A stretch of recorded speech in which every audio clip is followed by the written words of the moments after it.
Mr. Vice President, colleagues, it gives me great pleasure to speak at the 46th session of the United Nations Human Rights Council on behalf of the Chinese government. At this moment, humanity is still in tough battle with COVID-19. The coronavirus is our common enemy. Defeating the virus is our mission. Solidarity and cooperation is our only option. The pandemic has afflicted calamitous impact on humankind. To date, COVID-19 has infected over 100 million people, claimed over 2 million lives, pushed 130 million people back into poverty. Global inequality is exacerbated, North-South divide is widened, and the right to development is faced with new challenges. At the same time, racism and xenophobia are resurfacing, disinformation and hate speech are spreading. Certain countries are obsessed with politicizing the virus and stigmatizing other nations. Legitimate demand by developing countries for vaccines is not getting adequate attention, and their need is not met. How to promote and protect human rights in the face of these unprecedented changes around the world and this once-in-a-century pandemic? It is a big question that must be answered with deep reflection. China holds the following views. First, we should embrace a human rights philosophy that centers on the people. The people are the human rights all about. The people's interests are where the human rights cause starts and ends. Increasing people's sense of gains, happiness, and security is the fundamental pursuit of human rights, as well as the ultimate goal of national governance. The people-centered philosophy means the people should be the real masters of their country, and they should take part in national governance and political consultation. It also means the wealth gap should be narrowed and all-round development of the people should be promoted. Second, we should uphold both universality and particularity of human rights. Peace, development, equity, justice, democracy and freedom are common values shared by all humanity and recognized by all countries. The UN Charter and the Universal Declaration of Human Rights have set out lofty ideals and basic principles for advancing human rights. They should be observed and developed by all countries. On the other hand, countries differ from each other in history, culture, social system and level economic and social development. Therefore, they must promote and protect human rights in light of their national realities and the needs of the people. Third, we should systematically advance all aspects of human rights. Human rights are an all-encompassing concept.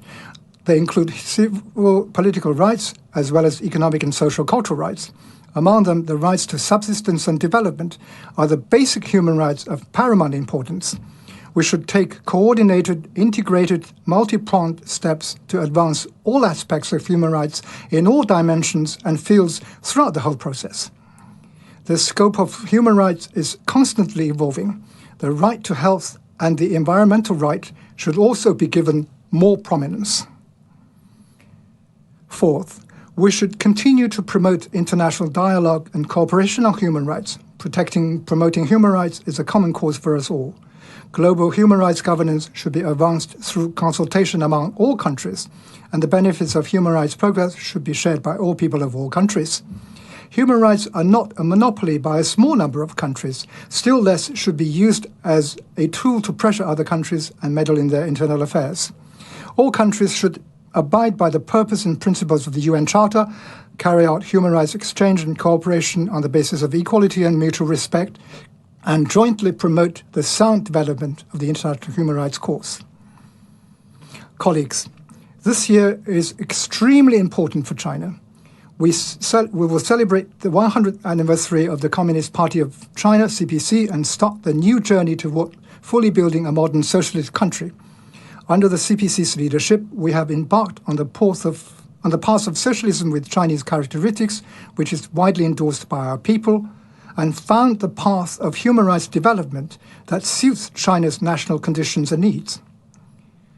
With all rural residents living below the current poverty line lifted out of poverty, we have met the target of eradicating extreme poverty set out in the Agenda 2030 for Sustainable Development 10 years ahead of schedule, thus turning into reality the Chinese nation's dreams of thousands of years.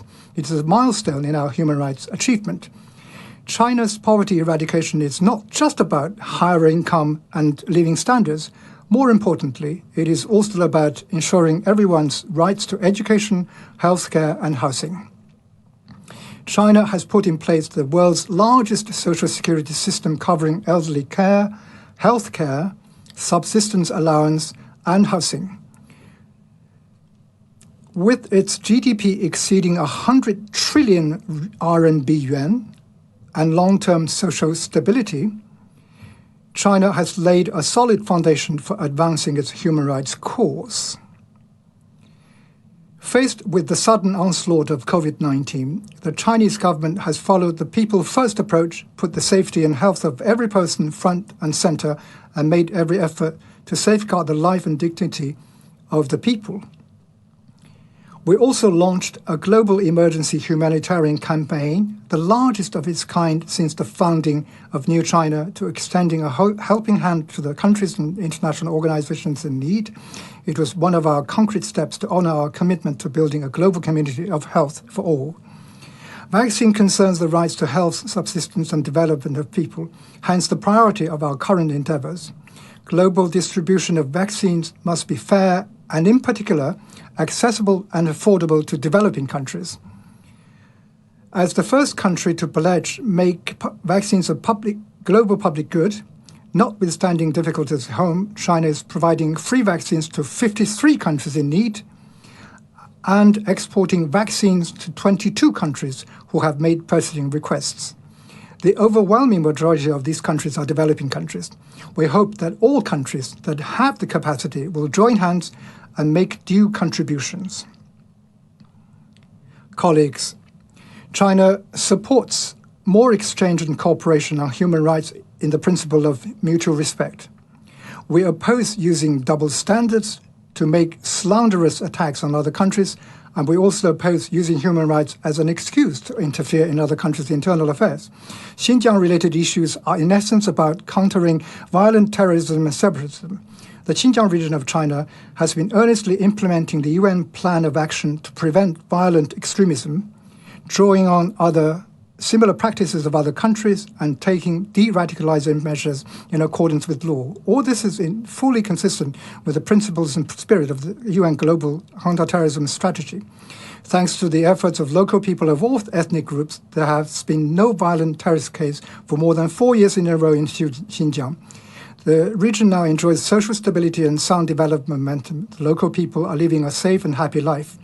Between 2010 and 2018, the Uyghur population in Xinjiang increased by nearly 2.55 million, registering a growth rate of 25%. This is much higher than the 13.99% growth rate of the entire population of Xinjiang and much higher than the 2% growth rate of the Han population in the region. Workers of all ethnic groups in Xinjiang can choose professions based on their own will, enjoy labor rights and interests. Their personal freedom is never restricted. Xinjiang protects the freedom of religion and belief of all ethnic groups in the region in accordance with law. There are more than 24,000 mosques in Xinjiang, and that's one mosque for every 530 Muslims on average.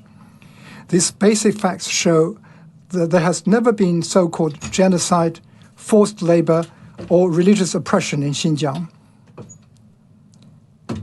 Such inflammatory accusations are fabricated out of ignorance and prejudice. They're simply malicious and politically driven hypes and couldn't be further from the truth. The door to Xinjiang is always open. People from many countries who have visited Xinjiang have learned the facts and the truth on the ground. China also welcomes the High Commissioner for Human Rights to visit Xinjiang. The legislation on safeguarding national security in Hong Kong has plugged the long-existing legal loopholes in Hong Kong and facilitated a major turnaround from turbulence to law and order. It is conducive to the steady and sustained implementation of the policy of one country, two systems. It protects the lawful rights and freedoms that the residents of Hong Kong enjoy under the Basic Law. Nearly 3 million Hong Kong residents signed a petition in strong support of the legislation. Nearly 70% of the residents feel Hong Kong is more secure and stable since the national security law took effect. All this speaks volumes about the extensive public support for the legislation. We have every confidence in the future of Hong Kong. Madam Vice President, colleagues, we are at the beginning of the Chinese Lunar New Year of the Ox. The ox symbolizes diligence and strength and heralds a year of harvest and hope. Let us join hands to promote and protect human rights with the people-centered approach and facilitate the building of the community with a shared future for mankind. In conclusion, I wish this session of the Human Rights Council positive outcomes. I thank you.